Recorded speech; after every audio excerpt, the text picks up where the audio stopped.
Comment est-ce que nous développons le don de prophétie? Eh bien, le don de prophétie vient d'abord lorsque nous sommes remplis du Saint-Esprit. Lorsque le Saint-Esprit vient sur une personne, le don commence à fonctionner. Il est dit dans Actes 19, le verset 6, « Et quand Paul leur eut imposé les mains, le Saint-Esprit est venu sur eux. Et ils parlèrent en langue et prophétisèrent. » Cela ne parle pas de l'Esprit Saint qui est en vous, ce qui signifie le salut. Il vient sur vous. Lorsque le Seigneur est venu dans nos cœurs, c'est une expérience unique dans toute l'éternité. Quand il entre en vous, Jésus dit « Je serai avec vous et je serai en vous ». Maintenant, le Seigneur a promis dans Acte 1, verset 8, que vous recevrez une puissance que le Saint-Esprit viendra sur vous.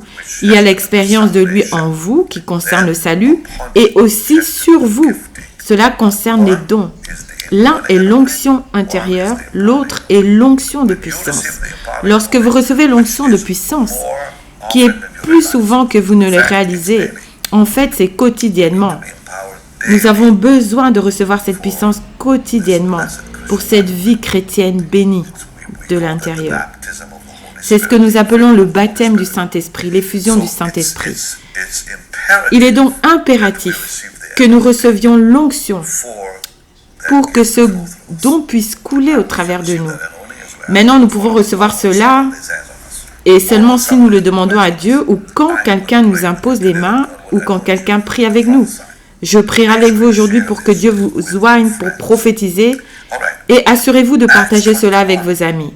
Acte 21 parle au verset 9, parle de Philippe ayant 4 filles qui prophétisaient. Donc tous doivent prophétiser. Maintenant, c'est le premier.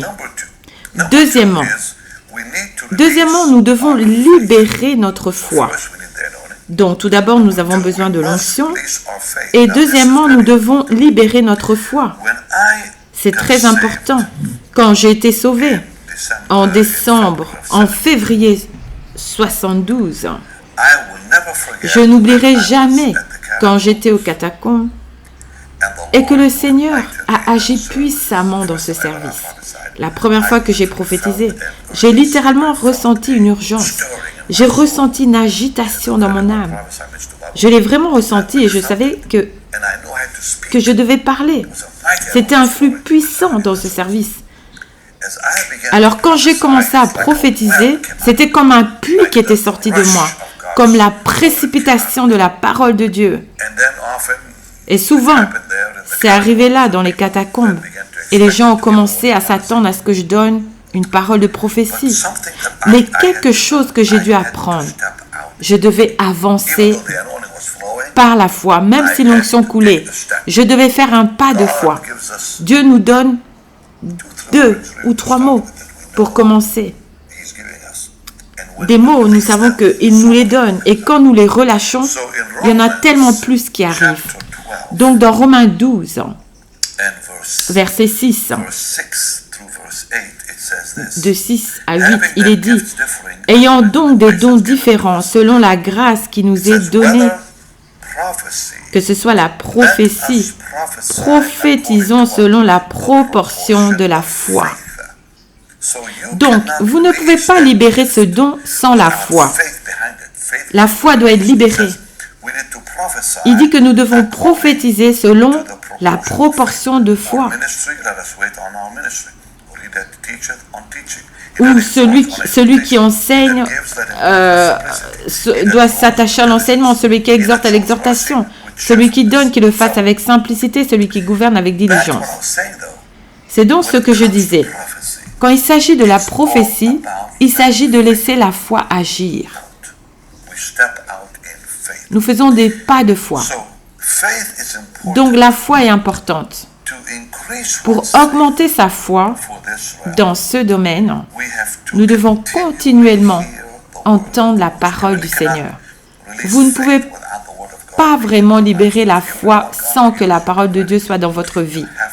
Donc, si vous voulez vraiment que Dieu vous utilise prophétiquement, vous devez connaître la parole de Dieu.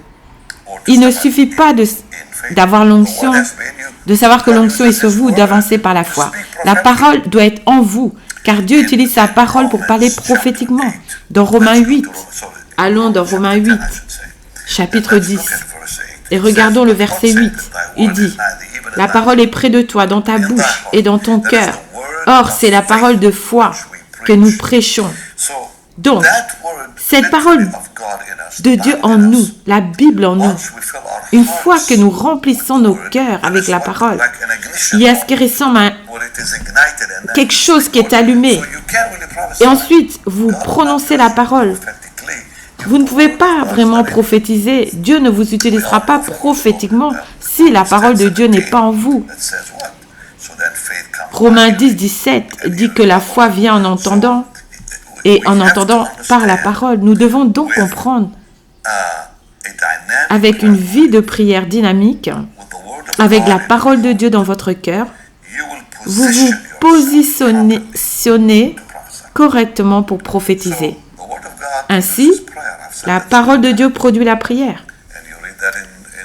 Vous lisez cela dans le psaume 119, verset 1 et verset 2, et d'autres parties de la Bible. Jean 15, 7. Quand la parole de Dieu est en vous, il y aura la prière. Ça en fait partie. Quand la parole vous remplit, la prière devient vivante. Et quand vous avez cette parole dynamique en vous et cette prière dynamique en vous, cela vous placera dans une position où Dieu peut parler prophétiquement au travers de vous. Numéro 3. Nous devons apprendre à opérer dans l'onction. Maintenant, c'est quelque chose que j'ai vraiment besoin de vous expliquer. Il faut discerner le mouvement du vent. Je suis un croyant depuis 50 ans, plus de 50 ans maintenant dans le ministère. Dans le ministère, cela fera 48 ans le 7 décembre de l'année 2022. Et j'ai beaucoup appris sur l'atmosphère. Quand l'adoration atteint un plateau, un niveau, quand l'adoration atteint le haut lieu, il est si facile de prophétiser. Dans Deutéronome, il est question des hauts lieux. Au chapitre 32, il est question des hauts lieux. Dans ces hauts lieux, il est dit que nous pouvons sucer le miel du rocher et l'huile du rocher le plus dur. C'est l'une des parties les plus étonnantes de la parole de Dieu. J'ai partagé cela de nombreuses fois avec des gens. Peut-être que vous ne m'avez jamais entendu en parler. Alors laissez-moi. Allons à Deutéronome 32, le verset 13.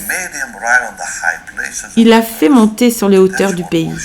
C'est cela l'adoration. C'est là que la présence de Dieu se manifeste. Qu'il puisse manger de l'abondance des champs. Et il a fait sucer le miel du rocher et de l'huile du rocher le plus dur.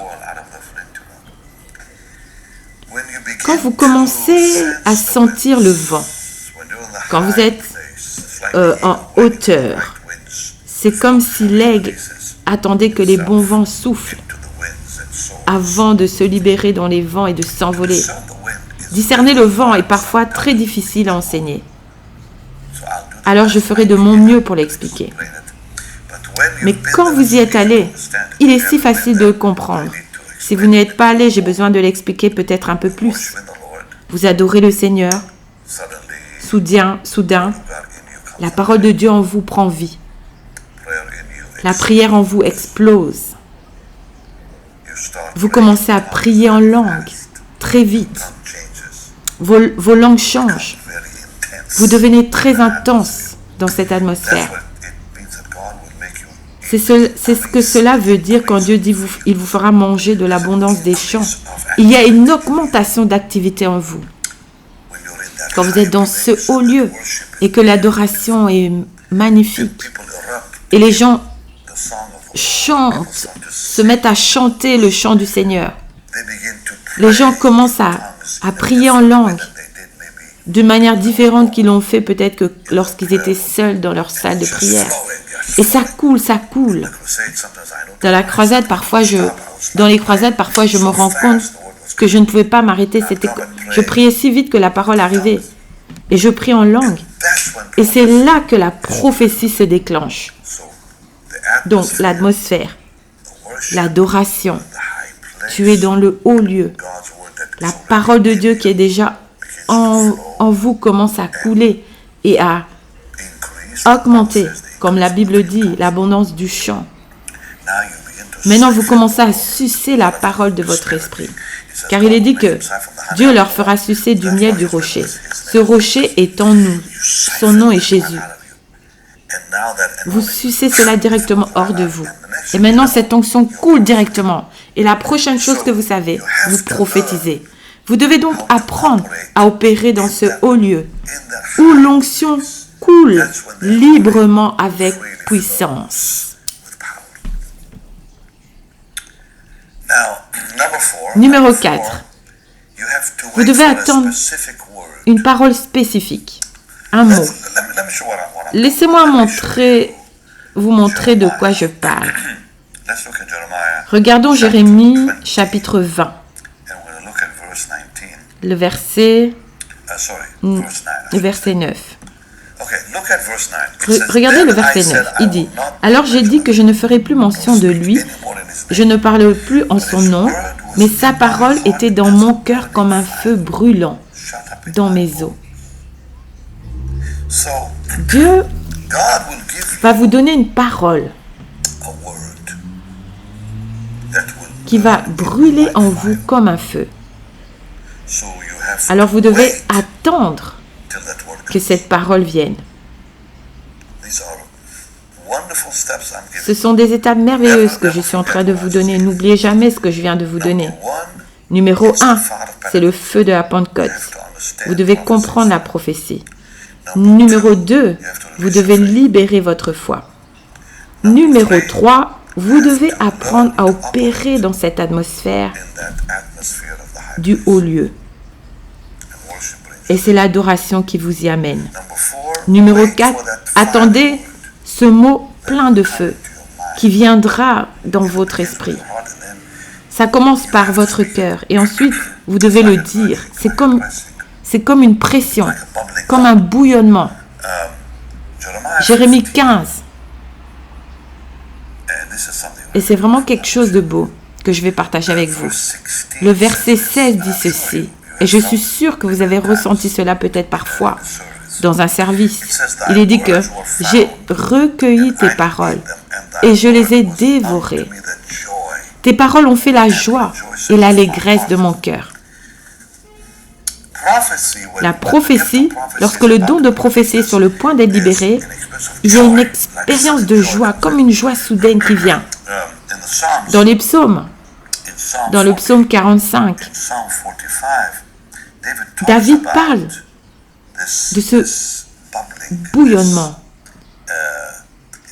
Il dit que mon œuvre est pour le roi, ma langue est la plume d'un habile écrivain. Il parle ici. Il dit des paroles pleines de charme bouillante. Ma langue est la plume d'un habile écrivain. Il parle ici de la prophétie. Comment vous commencez à ressentir cette joie bouillonnante en vous, comme Jérémie a parlé. Donc, à la minute où vous sentez cela, vous devez la libérer. Quand vous libérez, c'est comme une rivière abondante qui sort. Donc, ce n'est pas une pensée en passant. Je ne parle pas du fait que vous ressentez ou entendez une pensée dans votre esprit ou une idée. C'est vraiment comme un fardeau. Vous sentez comme un fardeau, un poids. Et vous devez parler, sinon vous allez exploser. Numéro 5. Le numéro 5 est critique. Vous devez attendre le bon moment. Ne le dites pas avant le bon moment. Donc, le bon moment vient généralement après une adoration intense. Et non pendant. Après une adoration intense.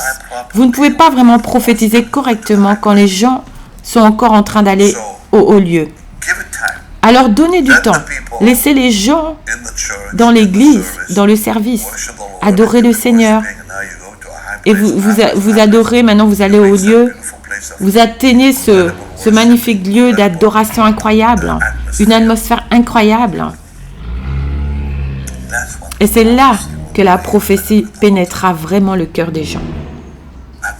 J'étais dans des réunions où cette atmosphère est électrique, mais personne ne prophétise parce que les gens ont peur d'interrompre l'atmosphère. Non, non, non.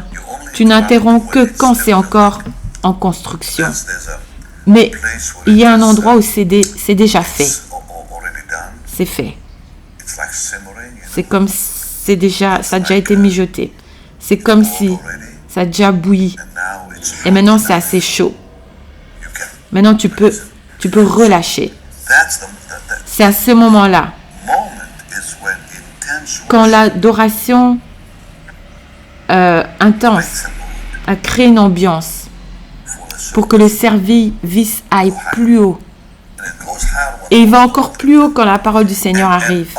Et souvent, vous remarquerez que les gens commencent à chanter en langue. Ça arrivait tout le temps dans le renouveau dans les années 70. On ne le voit pas beaucoup aujourd'hui dans les églises. Je veux dire, parce qu'ils l'étouffent. Ils ne veulent pas que les gens prophétisent dans leurs églises. Les meilleurs endroits pour voir cela se produire sont vraiment dans les réunions à domicile. Maintenant, si votre église le permet, pourquoi pas absolument.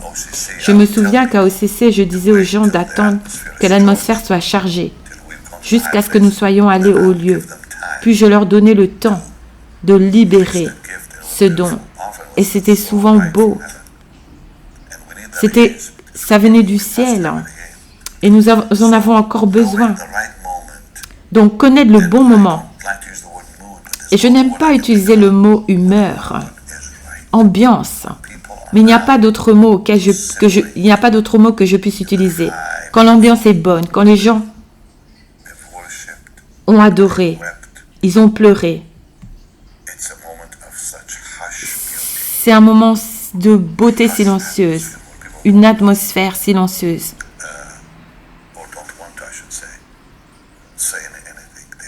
Où les gens ne disent rien. Ils sont arrivés au point où ils veulent entendre Dieu. Et c'est là que le prophétique est nécessaire. Et c'est à ce moment-là qu'il coulera de son mieux. Numéro 6. Numéro 6.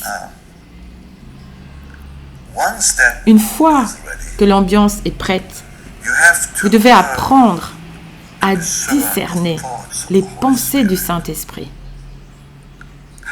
Comment? En attendant le courant le plus fort du vent de l'Esprit. Je veux dire que les vents commenceront à circuler lorsque vous serez dans cette atmosphère. Vous serez soulevé de plus en plus haut, de plus en plus haut. Et maintenant, le vent vous porte. Mais il y a des moments où les courants donnent une force. Les courants s'intensifient. C'est le bon moment, car cela vraiment va porter la parole dans le cœur des personnes. Parfois, quand les gens prophétisent, ils n'attendent pas que la force du vent soit à son niveau le plus fort. Et alors, ça n'a pas d'impact. Cela n'a pas d'impact. Vous apprenez cela en faisant des pas. Oui, vous allez trébucher ici et là, comme un enfant, quand il marche. Vous aurez vos moments où vous prophétisez et vous savez que vous auriez dû attendre ou que vous auriez dû le faire plus tôt, parce que vous pouvez voir qu'à un moment où le vent ralentit tellement que, en fait, vous avez manqué le moment. Il y a ce moment juste parfait où les vents sont le plus intenses, les plus forts. Et seul Dieu peut vraiment vous montrer quand cela est. Donc, nous savons, nous sommes des êtres humains. Nous sommes susceptibles de faire des erreurs. Mais je crois qu'une fois que nous apprenons, nous pouvons vraiment comprendre ce que Paul disait dans la deuxième épître des Corinthiens 10, du verset 1 à 6, il dit « Je vous prie par la douceur et la bonté de Christ, moi, humble d'apparence quand je suis au milieu de vous et plein d'hardiesse à votre égard quand je suis éloigné, je vous prie, lorsque je serai présent, de ne pas me forcer à recourir avec assurance à cette hardiesse dont je me propose d'user contre quelques-uns qui nous regardent qu'en marchant selon la chair. Si nous marchons dans la chair, nous ne combattons pas selon la chair, car les armes avec lesquelles nous combattons ne sont pas charnelles, mais elles sont puissantes par la vertu de Dieu pour renverser des forteresses. Nous renversons les raisonnements et toute hauteur qui s'élève contre la connaissance de Dieu et nous amenons toute pensée captive à l'obéissance de Christ. Les œuvres prophétiques dans leur efficacité maximale, c'est quand chaque pensée est maintenant sous contrôle, quand elles ont été amenées captives à Jésus. Et vous le saurez. Et c'est là que vous parlez prophétiquement. Donc cela arrive lorsque l'atmosphère monte. Maintenant vous êtes dans le haut lieu. Maintenant l'adoration est intense. Maintenant les gens commencent à chanter en langue et à prier rapidement en langue. Et maintenant vous sentez un frémissement. Et maintenant vous attendez que le vent soit vraiment fort. Et à la seconde où vous faites cela, vous apprenez l'ambiance et maintenant vous faites un pas. Peut-être que parfois vous ne ferez pas le pas au bon moment, mais vous apprendrez. Je vous promets, parce que la Bible dit très clairement que Dieu vous y amènera. Et vous savez, quand chaque pensée, vous le saurez quand chaque pensée est soumise. J'ai appris que quand j'étais plus jeune dans les catacombes, j'attendais que le silence s'empare de la foule. Et vous pouviez simplement regarder les gens, leur visage. C'était beau. Et alors finalement, numéro 7, ranimer le don. 2 Timothée 1, 6. Ranimer, cela veut dire que vous devez parler. Vous devez le libérer. Vous ranimez en parlant. Et puis cela va couler d'une manière